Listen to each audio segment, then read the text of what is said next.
এই বিয়ের মরশুমে কয়েকটা বার্থডে পার্টির ইনভাইট করলে ভালোই হয় বলো, বেশ মন্দ হয় না। তো সেই দিন আমাদের সেরকমই একটা বার্থডে পার্টির ইনভাইট ছিল, তো সবাই মিলে আমরা চলে গিয়েছিলাম সেখানে।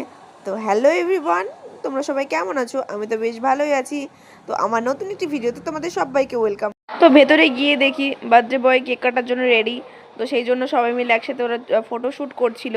তো আমরা কিছুক্ষণ ওখানে দাঁড়িয়েছিলাম। তো কিছুক্ষণ দাঁড়ানোর পরে তো দেখি বার্থডে বয়ের সে কি রাগ। ও তো অনেকক্ষণ ধরে ফটোশ্যুট করছে, ও আর ফটোশ্যুট করবে না, ও কেক কাটবে। মোটা ও তো আর কিছুতেই ছবি তুলবে না, ওর দিদির সাথে ঝামেলা শুরু করে দিয়েছিল। তো ফাইনালি ও কেকটা কাটতে পারলো।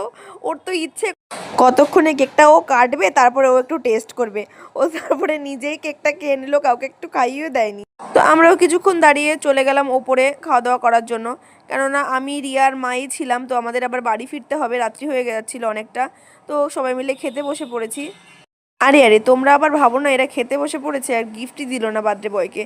না না, আমরা গিফট দিয়েছি, মা গিফটটা দিয়েছে, আমরা তখন ভিডিও করতে ভুলে গেছিলাম।